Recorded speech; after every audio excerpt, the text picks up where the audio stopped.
Budget सम्बन्धी सरकारवालासँगको कार्यक्रमको अध्यक्षता ग्रहण गर्नुहुने जिरी गाउँपालिकाका श्रोतीय अध्यक्ष मानव थापाज्यू, उपाध्यक्ष राजा अधिकारी, पूर्व अध्यक्ष रघुराज राणा बाहिर जानुभएको छ।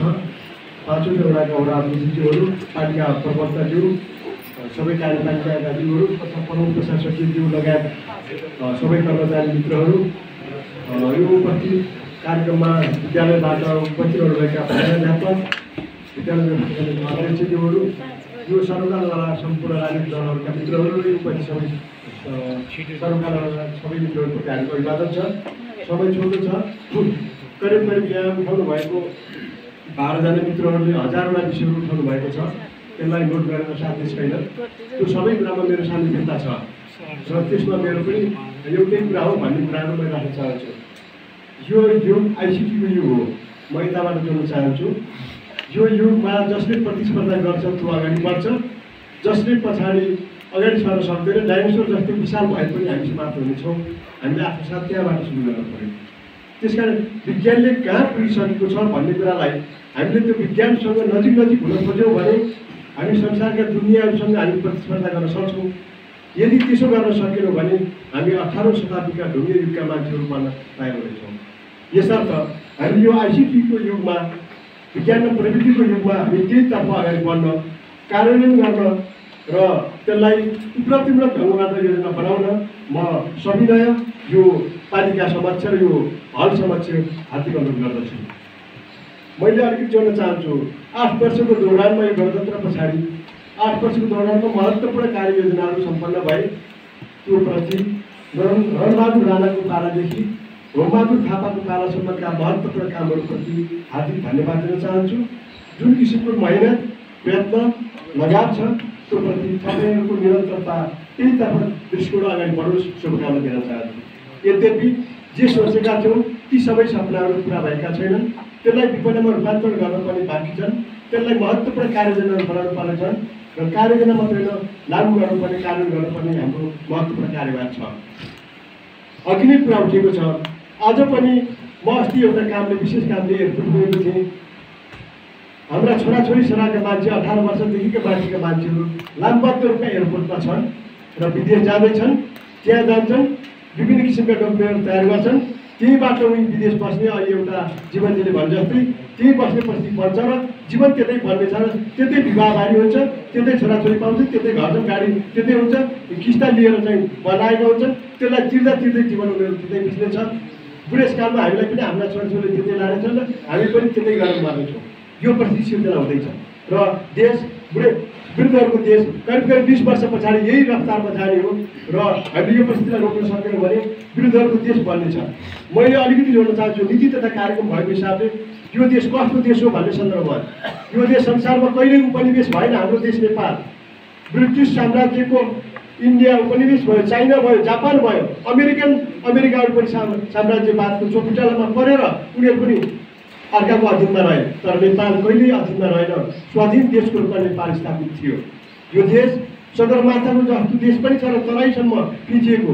जुन सिकुको बिउहरू छरिदिए पनि, नजोतिकिन छरिदिए पनि उम्रन सक्ने माटो र वातावरण भएको देश हो यो नेपाल। यो नेपाल एक हिसाबले आध्यात्मिक हिसाबले भन्यो भने भगवान बुद्ध जन्मेको देश पनि हो। संसारलाई एउटा मार्गचित्र कोर्न सक्ने शान्तिको अग्रदूतको देश नेपाल पनि हो।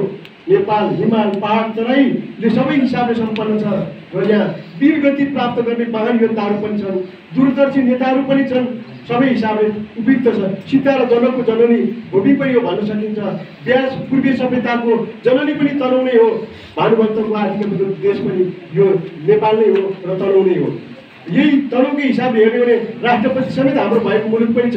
यद्यपि यो परिस्थिति हुँदाहुँदै आज नेपाल हामी विगतका हिजो अरूको साम्राज्यवादका विभिन्न देशहरूको अधीनमा बसेका देशहरू आज छिमेकी उत्तरतिरको चीन आज संसारको पहिलो देश बन्न क्रम अगाडि बढिरहेको छ भने तलतिरको दक्षिणतिरको तेस्रो मुलुक बनिरहेको छ भारत। यी दुईटाहरूको देशमा चपेटामा परेको देश नेपाल आज हामी कङ्गालको देश बन्न गइरहेको छ। पीडाको स्थिति बन्न गएको छ।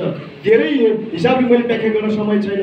त्यसकारण नीति निर्माताको तहबाट हामीले सोचेनौँ भने घिरिङ पनि हामी त्यस्तै उता हिमाल छ, उता रामपुर छ, उता चाँदपुर छ, यता नवलपुर छ, यतातिर चाहिँ रिसिङ छ। यसको बिचमा हामी उदाहरणै नमुना बनाउन सक्ने कि हामी सबैको एउटा गए गुज्रेको पालिका बनाउने हामीलाई प्रश्न चिन्ह यहाँनिर छ। त्यसकारण हुन त राज्य पुनर्संरचना विचार चलेको छ, 237 फेरि राज्य स्थानीय पालिकाहरू पनि बनाउने भन्ने छ। त्यसो भए भिमान्द्र रिसिङ घिरिङ समेत एउटै पालिका पनि बन्न सक्छ। म त्यतातिर भन्न जान्न चाहन्न अहिले। त्यसकारण यो पालिका अहिलेको वर्तमान संरचनाको पालिकालाई हेर्ने हो भने यसलाई सच्चै माथि उठाउन सक्ने हामीसँग ताकत छ, स्रोत र साधन अत्यन्तै महत्त्वपूर्ण छ। प्राकृतिक हिसाबले पनि माथिका डाँडाहरू अत्यन्तै रमणीय बनाउन सकिने प्रचुर सम्भावना छन् भने तलका फाँटहरूलाई कृषिको मैदानको हब बनाउन सकिनेछ र यी दुवै कुरालाई समेत बनायो भने घिरिङ महत्त्वपूर्ण पालिका बनाउन सकिने हामीसँग सबै किसिमका आधारहरू छन्। हामीसँग चुनौती पनि उत्तिकै छ, हामीसँग समस्या पनि उत्तिकै छन् र सम्भावना पनि उत्तिकै छन्।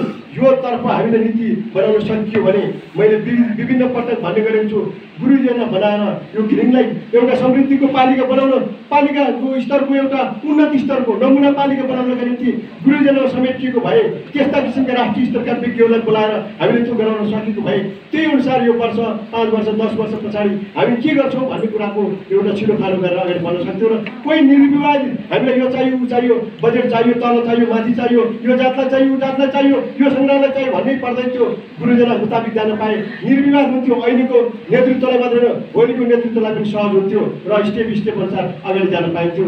त्यो परिस्थितिबाट हामी एउटा पीडादायी र दुर्गामी ढङ्गबाट असर पार्ने परिस्थिति हामीभित्र जीवित छ।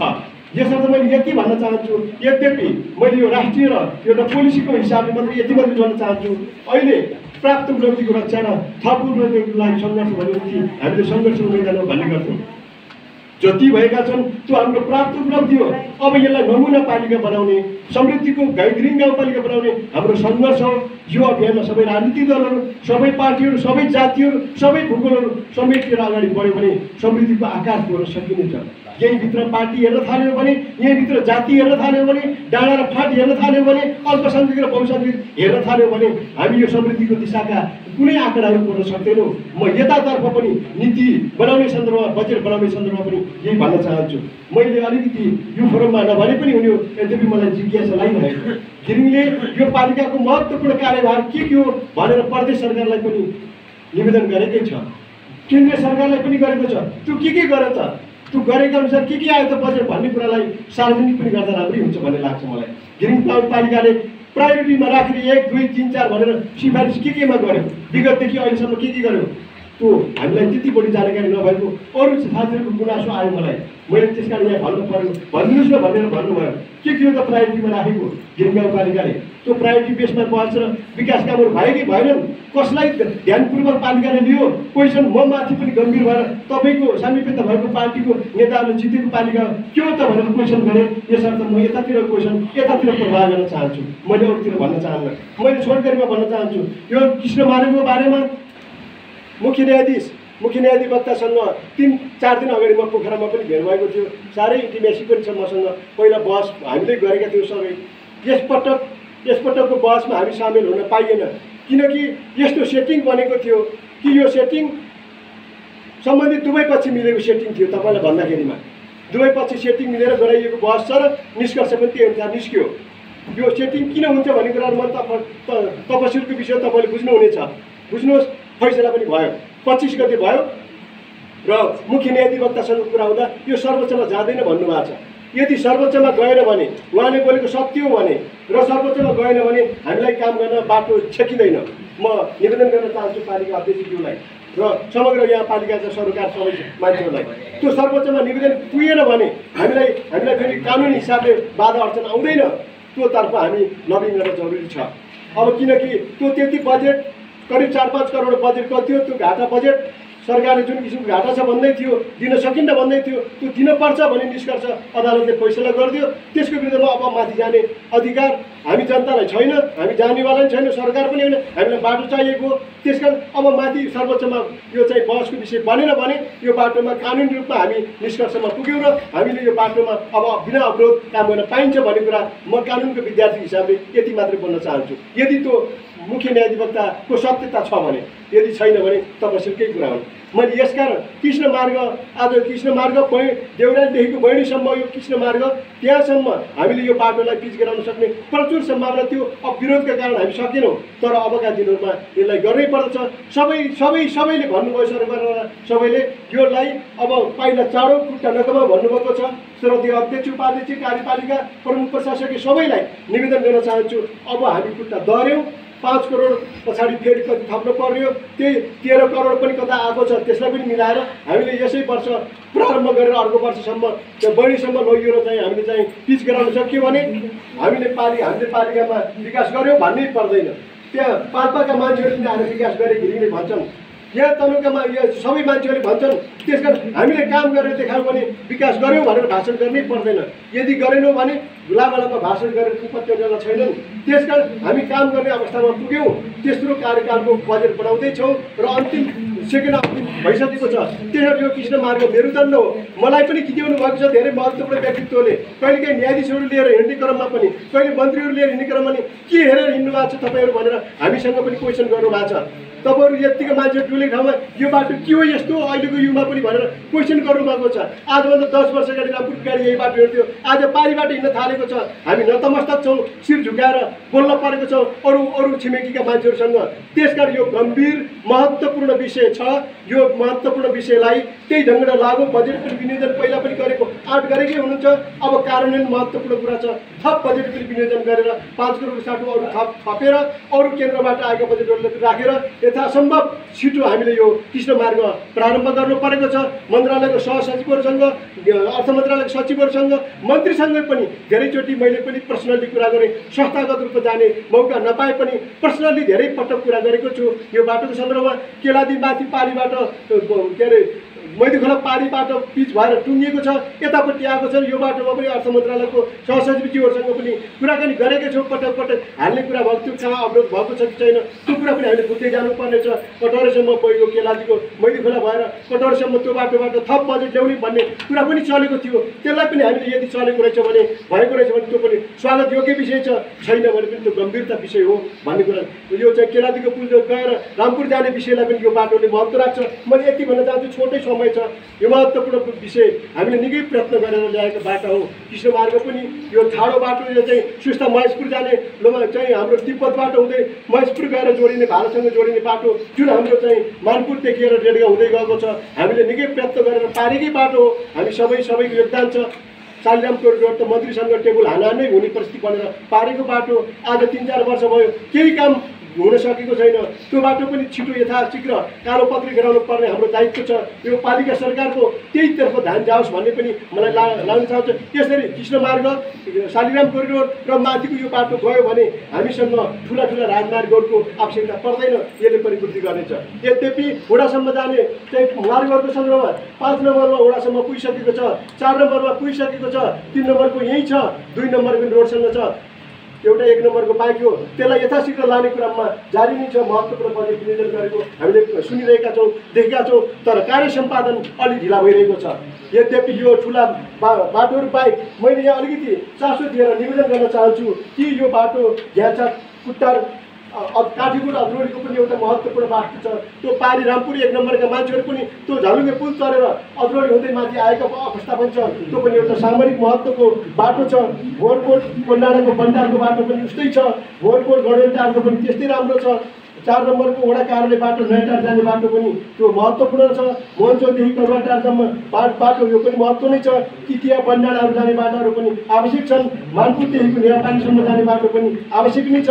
लामा चौतारीदेखि आचम्बासम्मका बाटाहरू पनि महत्त्व छ।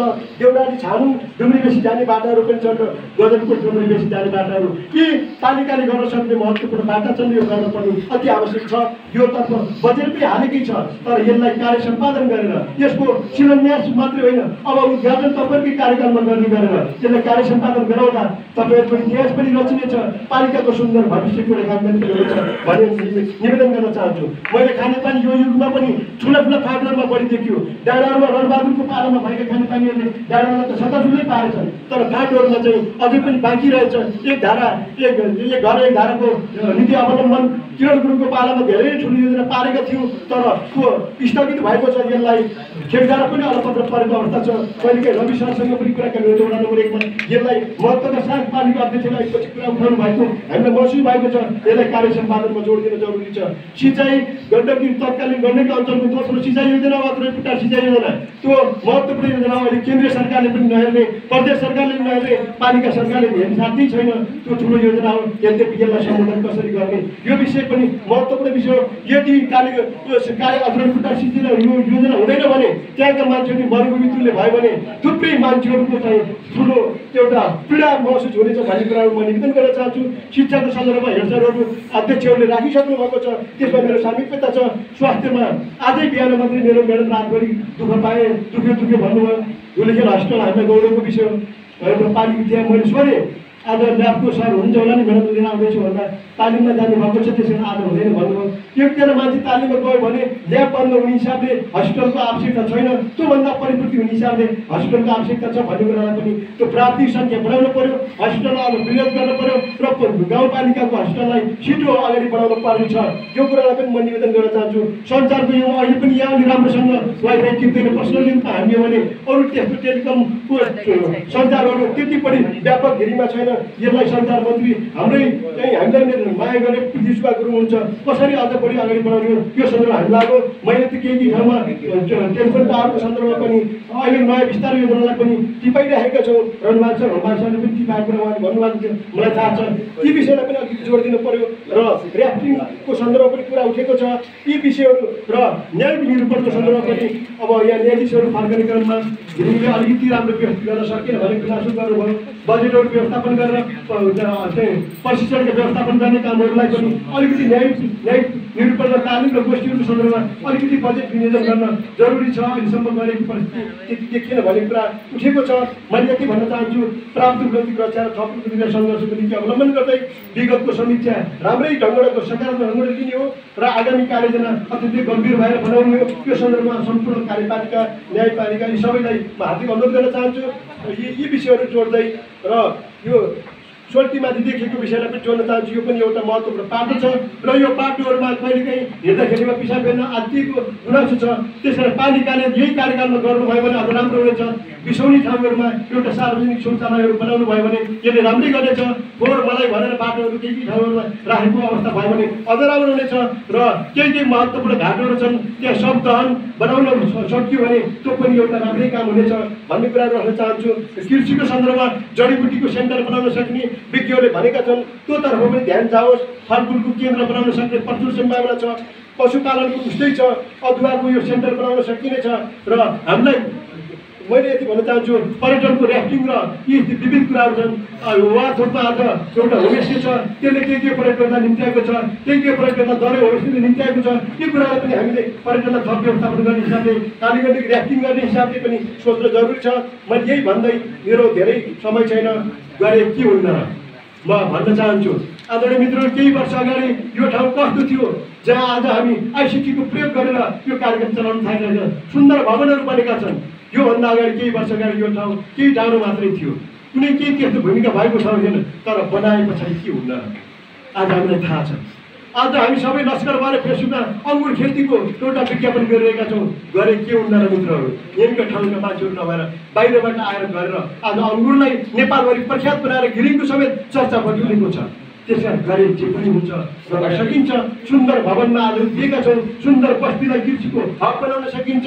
यही ठाउँमा एउटा प्राकृतिक मर्यादाको केन्द्र हब बनाउन सकिनेछ, टुरिज्मको एरिया बनाउन सकिनेछ।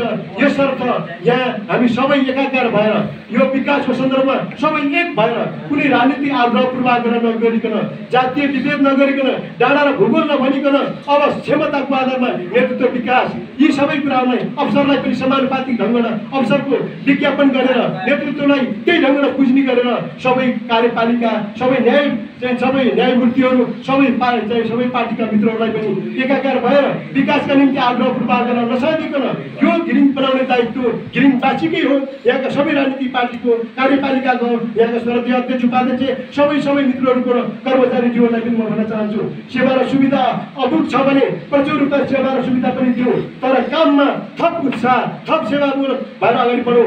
एकजना मित्रलाई मैले एउटा फोनबाट कुरा गर्दा सन्तोषजनक टेलिफोनमा कुरा गर्नु भएन कुनै एकजना मैले अहिले भन्न चाहन्न, एउटा विषयमा सोध्ने क्रममा छर्केर ठाडो ढङ्गमा एन्सर दिनुभएको थियो।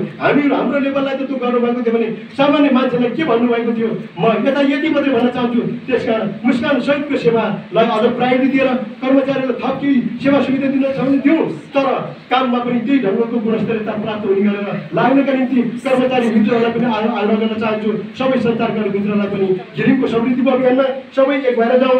योजना ठुलो कुरा हो, वास्तवमा योजना ठुलो कुरा हो, त्योभन्दा ठुलो योजना कार्यान्वयन हो। यही तर्फ जाने गरेर यो पालिकाले हामीलाई निम्ति दियो, बोलायो। स्वर्गीय अध्यक्षको चाहिँ आदेश अनुसार हाम्रो दुर्वासाले बोलाउनु भयो, तानसेनको अदालतमा बहस गर्दै थिएँ म, बोलाउनु भयो। घिरिङका आत्माको समृद्धिका निम्ति रगत पसिना जिन्दगी अर्पण गरेका छौँ, बोलाउनु भयो, आइएको छ। बोलाउनु भएको आयोजक अध्यक्ष लगायत सबैलाई हार्दिक धन्यवाद दिँदै यो ऐतिहासिक रूपमा यो नीति तथा कार्यक्रमले भोलिको भविष्य सुन्दर भविष्यको महत्त्वपूर्ण कडी निर्माण हुने दिन हो आज भन्ने कुराको म स्मरण दिलाउँदै यही तर्फ अगाडि बढ्न यहाँको सिङ्गो गाउँपालिका अध्यक्ष उपाध्यक्ष प्रमुख प्रशासकीय पूर्व अध्यक्ष लगायत सम्पूर्ण वडा अध्यक्ष 5 वडाका वडा अध्यक्षज्यूहरू कार्यपालिकाका मित्रहरू सबै राजनीतिक दलहरूलाई यही दिशातर्फ अगाडि बढ्न आह्वान गर्दै म निरन्तर तपाईँको साथमा रहने प्रतिबद्धता सहित यो कार्यक्रमको भव्य सफलताको शुभकामना दिन चाहन्छु। धन्यवाद, नमस्कार।